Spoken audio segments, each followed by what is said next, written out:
जय नेपाल। शान्ति सुरक्षा प्रतिबद्धता।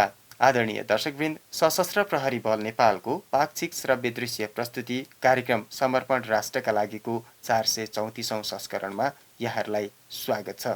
कार्यक्रम सुरु गरौँ सशस्त्र प्रहरी बल नेपालका विविध गतिविधिहरूको सारसंक्षेपबाट।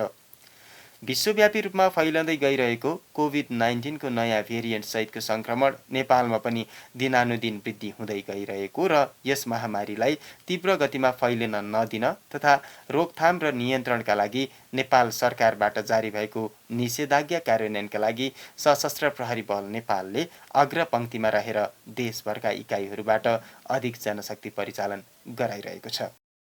बलले अन्य सुरक्षा निकायसँग समन्वय र सहकार्य गरी निषेधाज्ञाको समयमा आम सर्वसाधारणलाई सुरक्षित साथ घरभित्र रहन अनुरोध गर्दै विभिन्न स्थानहरूमा सचेतनामूलक कार्यक्रम सञ्चालन गरेको छ।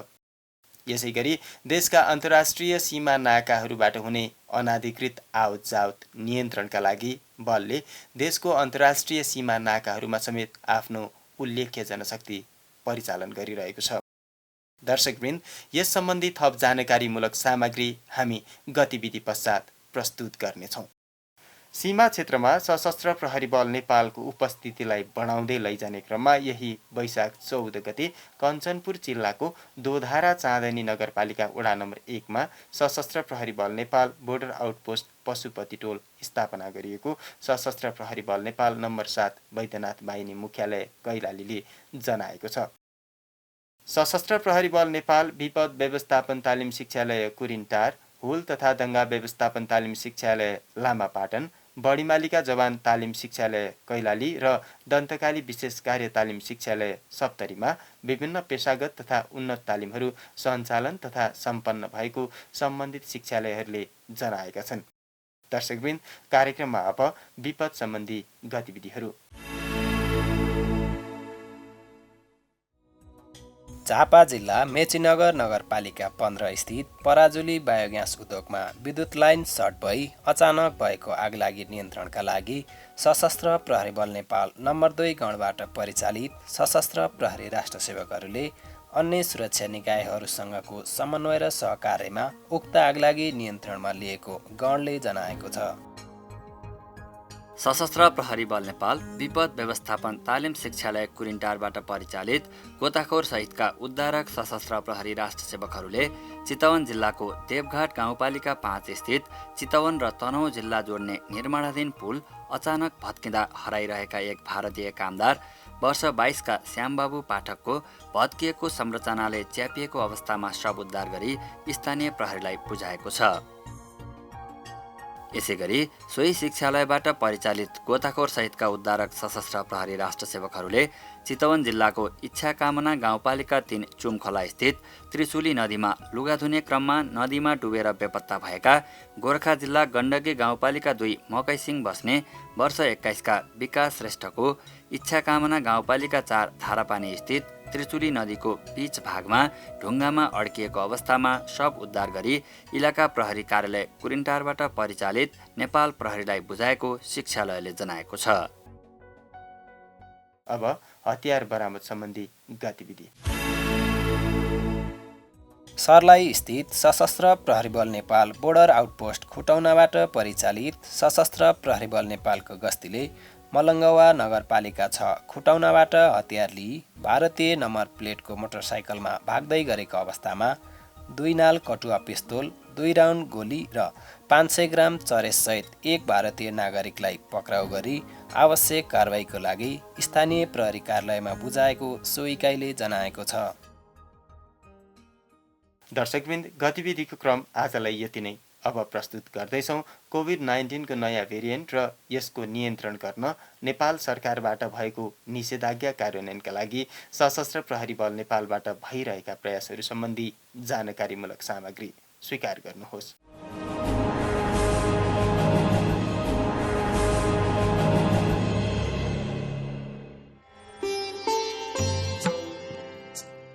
मानव जीवनलाई सञ्चालित र सक्रिय राख्नको लागि हाम्रो स्वास्थ्यभन्दा ठुलो र महत्त्वपूर्ण अरू कुनै चिज हुनै सक्दैन, किनकि हाम्रो शरीर स्वस्थ भए मात्र हामी अन्य कार्यहरू सञ्चालन गर्न सक्रिय हुन्छौँ र सक्षम हुन्छौँ। तर प्राकृतिक कारणले होस् वा मानवीय क्रियाकलापका कारणहरूले होस्, समय समयमा हाम्रो स्वास्थ्यमा विभिन्न समस्याहरू आइरहेका हुन्छन् र त्यसले विश्व महामारीको रूप समेत लिने गरेको छ भन्दा अत्युक्ति नहोला। सन् 2019को अन्त्यतिरबाट विश्व महामारीका रूपमा देखिएको कोरोना भाइरसले मानव स्वास्थ्यलाई तहस नहस गर्दै लाखौँ मानवीय जीवनको अन्त्य समेत गरेको हामी सबैमा अवगत नै छ। वैज्ञानिकहरूका अनुसार कोभिड-19 नामाकरण गरिएको यस भाइरस शरीरमा प्रवेश गर्दा 100.4 डिग्री फरेनहाइट भन्दा बढी ज्वरो आउने, सुक्खा खोकी लाग्ने, श्वास फेर्न गाह्रो हुने, शरीरका मांसपेशी दुख्ने, सुग्ने क्षमतामा ह्रास ल्याउने र पखाला समेत लाग्न सक्ने जस्ता विभिन्न लक्षणहरू देखिने गरी सुरुमा चीनबाट यस भाइरसको प्रकोप देखा परेको थियो। कोरोना भाइरस एक व्यक्तिदेखि अर्को व्यक्तिमा विभिन्न माध्यमबाट सर्ने र फैलने भई विश्वमा हालसम्म 15 करोड भन्दा बढी मानिसहरूलाई संक्रमित बनाएको छ भने मानिसको नाक र मुखबाट शरीरमा प्रवेश गरी घाँटी, श्वासनली, मुटु तथा फोक्सोका कोषहरूलाई आक्रमण गर्दै विश्वव्यापी महामारीको रूपमा तीव्र गतिमा फैली 31 लाख भन्दा बढी मानिसहरूको ज्यान लिइसकेको छ। कोभिड-19 प्रकोप विश्वमा बढ्दै जाँदा विभिन्न देशहरूले यसको औषधि बनाउने प्रयास सुरु गरे तापनि हालसम्म कुनै औषधि बन्न सफल नभएको अवस्थामा यस भाइरसलाई फैलन नदिन र यसबाट बच्नको लागि सुरक्षा सावधानीका उपायहरू अवलम्बन गर्नु नै एकमात्र विकल्पका रूपमा देखा परिरहेको छ। विश्वका विभिन्न देशहरू जस्तै नेपालले पनि पहिलो चरणमा निषेधाज्ञा तथा लकडाउन घोषणा गरी आवतजावत नियन्त्रणको प्रयासका साथसाथै कोभिड-19 परीक्षण र संक्रमितहरूलाई तीव्र उपचारको प्रयास गरिरहेको अवस्थामा सशस्त्र प्रहरी बल नेपालले पनि सीमा सुरक्षा तथा लकडाउन कार्यान्वयन एवं क्वारेन्टिन सुरक्षा लगायतका कार्यहरूसँगै जनचेतना फैलाउने कार्य समेत निरन्तर गर्दै आइरहेको थियो भने नेपाल एपीएफ अस्पताललाई नेपाल सरकारले कोरोना डेडिकेटेड अस्पतालको रूपमा छुट्याएकोले सोही समयदेखि हालसम्म अस्पतालबाट प्रभावकारी उपचारको व्यवस्था मिलाउँदै आइरहेको सर्वविदितै छ। कोभिड-19 प्रकोप फैलन नदिन तथा यसबाट बच्न विभिन्न उपायहरू अवलम्बन गरी न्यूनीकरणको लागि हर सम्भवका प्रयासहरू गर्दै आएका कारण बीचको समयमा कोरोना प्रकोप केही कम हुँदै आएको हामी सबैले महसुस गरेकै हो। कोरोना भाइरसको प्रकोप केही कम हुँदै जाँदा मानिसले गर्ने आफ्ना दैनिक क्रियाकलापहरूमा अपनाउनु पर्ने सावधानी नअपनाइएका कारण होस् वा मानवीय लापरवाहीका कारण होस् वा पर्याप्त सुरक्षित वातावरण सिर्जना गर्न नसकिएका कारण होस्, जुनसुकै कारणबाट भए पनि अहिले फेरि विश्वमा कोरोना भाइरसको दोस्रो भेरिएन्ट देखा परी संक्रमित तथा मृत्युदर 3 प्रतिदिन बढिरहेको छ। हालका दिनहरूमा कोभिड-19 को नयाँ भेरिएन्ट विश्वका विभिन्न देशहरूमा जस्तै हाम्रो देशमा पनि व्यापक रूपमा फैलिरहेको छ। यो दोस्रो भेरिएन्टका रूपमा देखा परेको डबल म्युटेसन कोरोना भाइरसले मानव शरीरमा अक्सिजन लेभल कम गराउने तथा श्वास प्रश्वासमा अत्याधिक समस्या पार्ने कारण विश्वमा यसबाट मृत्यु हुनेको सङ्ख्या पनि दिनानुदिन बढ्दै गइरहेको स्वास्थ्य कर्मीहरूको भनाइ छ। हाम्रो देशमा पनि तीव्र दरमा फैलिँदै गइरहेको यस कोभिड-19 प्रकोपको दोस्रो भेरिएन्टबारे नेपाल एपीएफ अस्पतालका चिकित्सक प्राविधिक सशस्त्र प्रहरी नायब उपरीक्षक डाक्टर प्रभात रावल यसरी प्रश्न पार्नुहुन्छ। यो दोस्रो भेरिएन्टको कोरोना भाइरस भनेको यसको परिवर्तित रूप हो। सर्वप्रथम चीनबाट विश्वका विभिन्न राष्ट्र हुँदै नेपालमा पनि यो आइपुगेको हो। यसले आफ्नो धेरै रूप परिवर्तन गरिसकेको भए पनि नेपालमा दोस्रो पटक गरेको हुनाले यसलाई दोस्रो भेरिएन्ट भनेको हो। खास गरी यो भाइरसको भित्र जुन आरएनए भन्ने जेनेटिक मटेरियल हुन्छ त्यसभित्र आउने उत्परिवर्तनले गर्दाखेरि यसले आफ्नो रूप बदल्छ र बाहिरी रङरूप उस्तै भए पनि हाम्रो शरीरको रोगको प्रतिरोधात्मक क्षमतालाई छलेर आउने हुनाले यो कोरोना भाइरसले चाहिँ प्रतिरोधी व्यक्तिलाई पनि च्याप्न सक्छ। अब यसका लक्षणहरू भनेका पहिलाको हाम्रो महामारीको कोरोना भाइरसको जस्तै नै लक्षणहरू हो। कोभिड-19 को जस्तै ज्वरो आउने, शरीर दुख्ने, खोकी लाग्ने र श्वास प्रश्वास फेर्न गाह्रो हुने च्याप्दै गर्दाखेरि यो दोस्रो भेरिएन्टको पनि लक्षण त्यस्तै नै हो। तर यसमा अन्य केही लक्षणहरू अलिक भिन्न किसिमका छन् जसबाट यो चाहिँ दोस्रो भेरिएन्ट हो भनेर पहिचान गर्न सकिन्छ। उदाहरणको लागि जिब्रोमा स्वाद हराउने वा नाकले गन्ध थाहा नपाउने यो अलि पछि गएर थाहा हुन्छ दोस्रो भेरिएन्टमा भने पहिलो भेरिएन्टमा यो धेरै जसोमा सुरुवाती अवस्थामै थाहा हुन्थ्यो।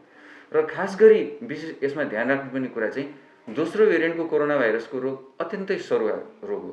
पहिलोभन्दा पनि सरुवा रोग भएको हुनाले यो चाहिँ धेरैभन्दा धेरै मानिसमा अत्यन्तै छोटो समयमा फैलिने गर्दछ र धेरैमा समस्या आएर अस्पताल भर्ना हुने र चिकित्सा बिरामी भई आइसियुमा भर्ना हुने र भेन्टिलेटरको समेत उपचार चाहिने आवश्यकता हुनसक्छ।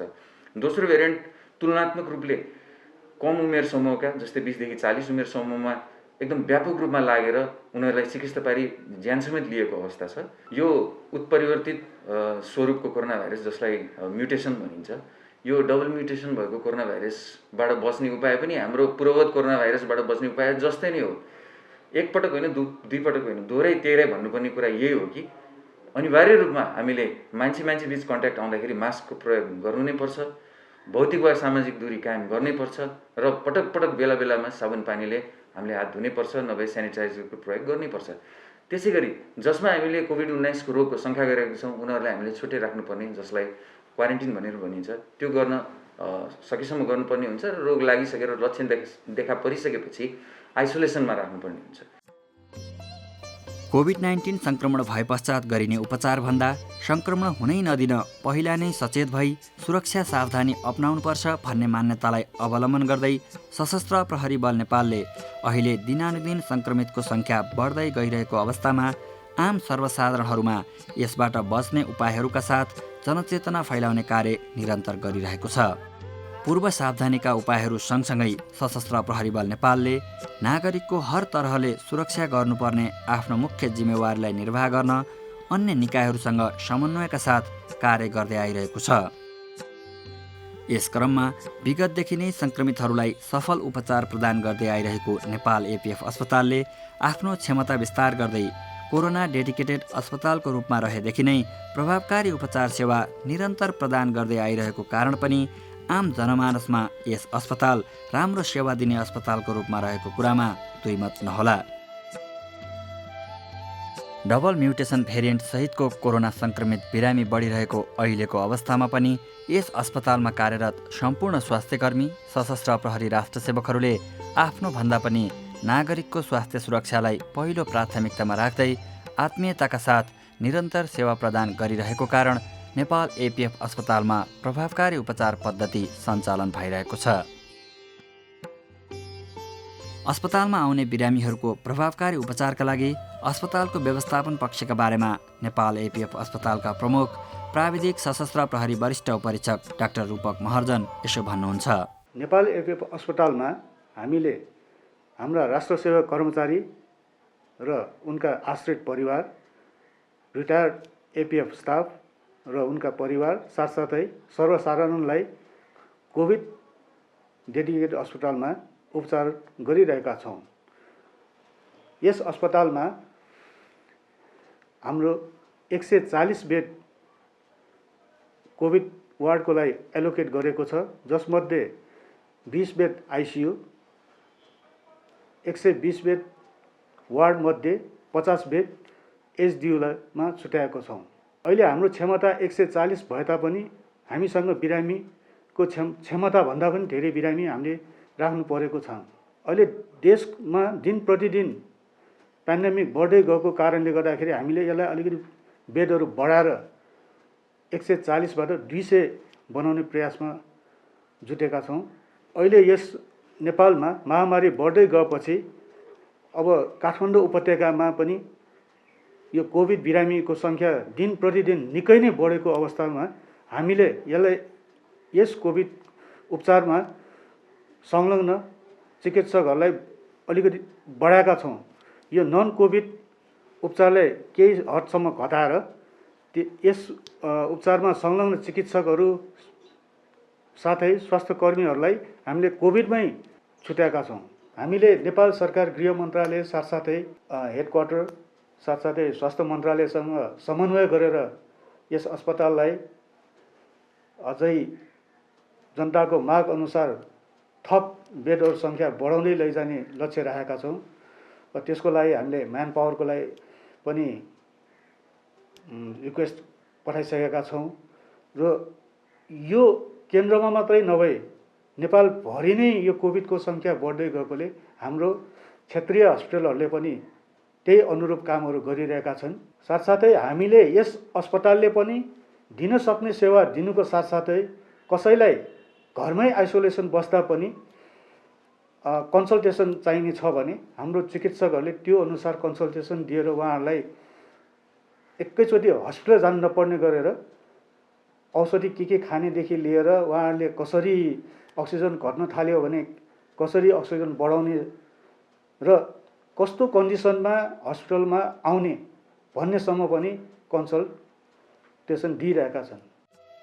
दिन प्रतिदिन कोरोना संक्रमित बिरामी तथा मृत्यु हुनेको सङ्ख्या बढ्दै गइरहेको वर्तमान अवस्थामा यस भाइरसलाई अझै व्यापक रूपमा फैलनबाट रोक्न तथा न्यूनीकरण एवं नियन्त्रणका लागि नेपाल सरकारले कोरोना संक्रमितको सङ्ख्याका आधारमा विभिन्न क्षेत्रहरूमा निषेधाज्ञा जारी गर्दै मानवीय आवत-जावत नियन्त्रणका माध्यमबाट आम नागरिकहरूलाई घरभित्रै सुरक्षित राख्ने प्रयास गरिरहेको छ। कोरोनाग्रस्त क्षेत्रहरूमा अति आवश्यक बाहेकका सम्पूर्ण सेवाहरू बन्द गरी भिडभाड तथा आवत-जावत कम गरी कोरोना फैलने दर न्यूनीकरणको प्रयासस्वरूप जारी गरिएको निषेधाज्ञा कार्यान्वयनसँगै देशको अन्तर्राष्ट्रिय सीमा क्षेत्रमा समेत आवत-जावत तथा स्वास्थ्य चेक जाँचमा थप कडाई गर्न देशभरका इकाइहरूबाट सशस्त्र प्रहरी बल नेपालका राष्ट्र सेवकहरू कोरोना विरुद्धको यस लडाइँमा अन्य सरकारवाला निकायहरूसँग सहकार्य गर्दै अग्रपङ्क्तिमा रहेर अहोरात्र परिचालित भइरहेका छन्। यसबारेमा सशस्त्र प्रहरी बल नेपाल नम्बर 9 पशुपतिनाथ बाहिनी मुख्यालय काठमाडौँका बाहिनीपति समेत रहनुभएका सशस्त्र प्रहरी बल नेपालका प्रवक्ता सशस्त्र प्रहरी नायब महानिरीक्षक राजु अर्याल यसरी प्रश्न पार्नुहुन्छ। सशस्त्र प्रहरी बलले यो कोभिड-19 को अहिले जुन दोस्रो भेरिएन्ट आएको छ यो ज्यादै शक्तिशाली पनि छ। यसको निराकरणको लागि रोकथामको लागि आफ्ना सम्पूर्ण सकल दर्जाका सशस्त्र कर्मचारीहरूलाई विशेष गरी सिमानामा र यो अहिले नेपाल सरकारको विभिन्न जिल्लाहरूमा निषेधाज्ञा भनेर जुन जुन जिल्लामा तोकिएको छ त्यो ठाउँमा फोकस गरेर सशस्त्र प्रहरी बल परिचालन भइरहेको छ। अब सिमानामा परिचालन गर्दाखेरि हामीले स्वास्थ्यको प्रोटोकल जुन मापदण्डहरू छ त्यो मापदण्डलाई सबैतिर हामीले परिपत्र गरेका छौँ र सिमानामा तोकिएको नाकाहरूबाट नेपाली नागरिकहरू आउने क्रममा के गर्नुपर्छ, ज्वरो चेक जाँच गर्ने कुराहरू, सेनिटाइजरको प्रयोग गर्ने कुराहरू, त्यसपछि उहाँहरूलाई आफ्नो गन्तव्यस्थलसम्म पुर्याउनको लागि कोअर्डिनेसन गरिदिने कुराहरू हामी र अन्य सुरक्षाका निकायहरू र स्थानीय निकायहरू बीच समझदारी गरेर समन्वय गरेर चाहिँ कामहरू अहिले भइरहेको छ। अहिले निषेधाज्ञा लागेको ठाउँहरूमा सशस्त्र प्रहरी बल, नेपाल प्रहरी र अन्य सुरक्षा निकायहरूले संयुक्त रूपमा र एकल रूपमा विभिन्न चेक पोइन्टहरू, गस्तीहरू, पिकेटहरू राखेर निषेध गरिएका सवारी साधन व्यक्तिहरूलाई रोकथाम गर्ने, होल्डिङ सेन्टरमा राख्ने र जनचेतना जगाउने भनेको यो गर्नु हुँदैन। यो कोभिड-19 महामारी अहिले जुन आएको छ यसलाई चाहिँ हामीले सबैले गम्भीरताका साथ लिनुपर्छ। यो हामीले नै पालना गऱ्यौँ भने हामी नै बाँच्ने हो, हाम्रो परिवारै बाँच्ने हो। परिवार बाँचे समाज बाँच्छ र समाज बाँच्यो भने देशलाई नै राम्रो हुन्छ, हाम्रो क्षति कम हुन्छ भन्ने खालको जनचेतना पनि जगाउने हाम्रो सङ्गठनको त्यो नीति छ र त्यो अनुसारले पनि हामी काम गरिरहेका छौँ। नेपालको सीमा सुरक्षा तथा आम नागरिकहरूमा शान्ति सुरक्षा एवं विपद प्रकोपको समयमा प्रभावकारी उद्धारका लागि सदैव फ्रन्टलाइनमा परिचालित हुने सशस्त्र प्रहरी बल नेपाल आफू सुरक्षित भई अरूलाई पनि सुरक्षित राख्नुपर्ने वर्तमान अवस्थामा आइपरेका विभिन्न चुनौतीहरूलाई उपयुक्त रणनीतिका साथ सामना गर्दै अगाडि बढिरहेको छ। अब चुनौतीको सम्बन्धमा अलिकति केही चुनौतीहरू कस्तो छ भने हाम्रो तर्फबाट हामीमा साधन स्रोतहरू जति उपलब्ध हुनुपर्ने, जस्तो अहिले अस्पतालमा हाम्रो जति क्षमता छ त्योभन्दा बढी बिमारीहरू यहाँ गेटमा आइदिने, गेटमा आइसकेपछि फेरि भित्र बेड नहुने, कसरी चाहिँ यसलाई व्यवस्थापन गर्न पर्छ भन्ने खालको चुनौती अहिले छ। यसको लागि बेडहरू, जनशक्तिहरू पनि थप गर्न पनि पर्छ जस्तो लाग्छ। अब किन यो अझ भर्खर सुरु भएको छ, अझ बढ्न सक्छ भन्ने विज्ञहरूको आकलन पनि छ। त्यो कारणले गर्दा मुख्य कुरा चाहिँ स्वास्थ्यकर्मी र स्वास्थ्यसँग सम्बन्धित उपकरणहरूलाई हामीले अहिले जोड दिनु पनि आवश्यक छ।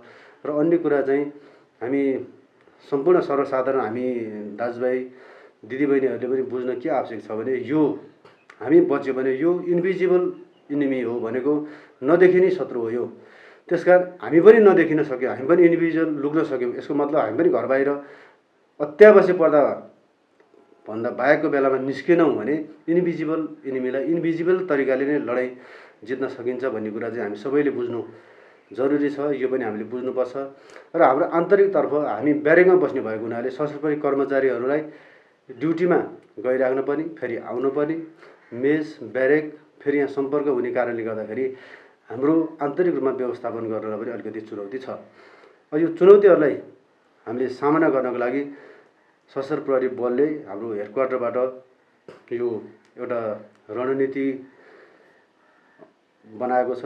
त्यो रणनीति अनुसार स्वास्थ्य मन्त्रालयको प्रोटोकल र हाम्रो आन्तरिक हामीले आवश्यक परेको कुराहरू त्यसमा थप घट गरेर छुट्टै सशस्त्र प्रहरी बलको कोभिड-19 नियन्त्रण सम्बन्धी प्रोटोकल मापदण्ड एउटा हामीले बुकलेटै तयार गरेर हामी सम्पूर्ण हाम्रो चेन अफ कमान्डको तलसम्म हामीले परिपत्र गरेका छौँ, ब्रिफिङ गरेका छौँ। सोही अनुसार नै हामीले काम कारबाहीहरू चाहिँ गरिरहेका छौँ।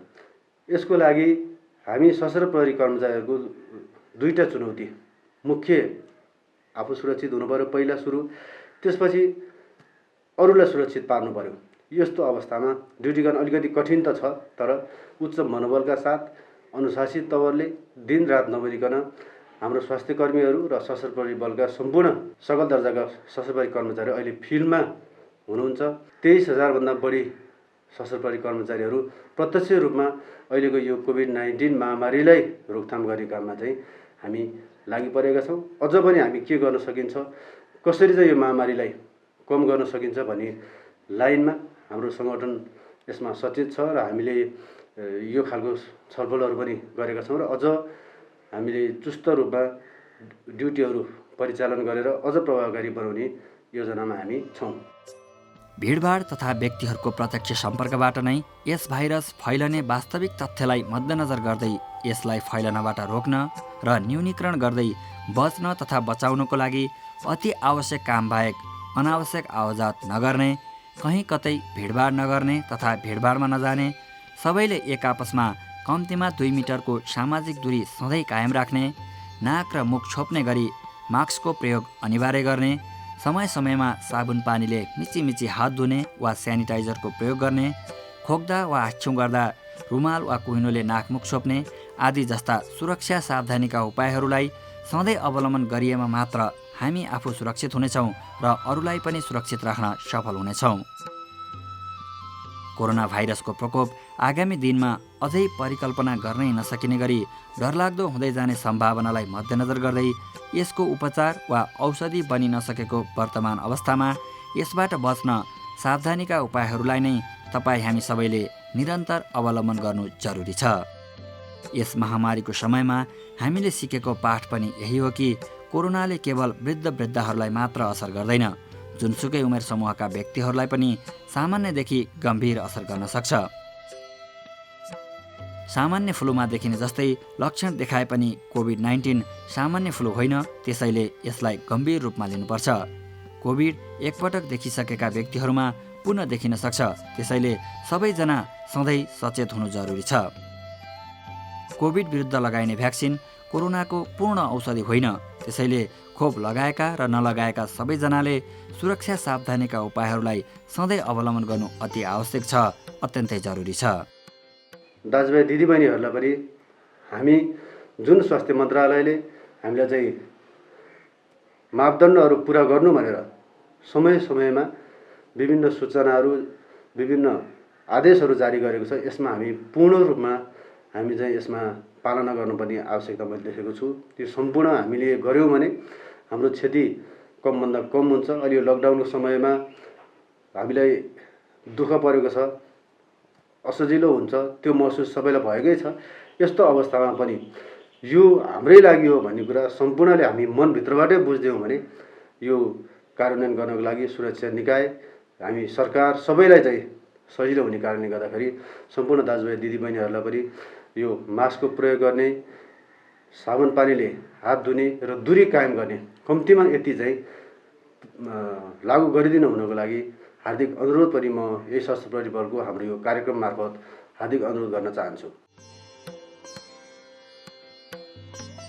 तपाईँ हामी कसैमा कोरोनाको लक्षण देखिँदैमा अत्याधिक चिन्ता लिनु वा अतालिनु पर्दैन, किनकि समयमै डाक्टरहरूको सल्लाहमा सावधानी अपनाउँदै चिकित्सकको परामर्शका आधारमा औषधि सेवन गर्दा यो कोरोना भाइरसलाई सहजै जित्न पनि सकिन्छ र यसबाट निको पनि हुन सक्छ।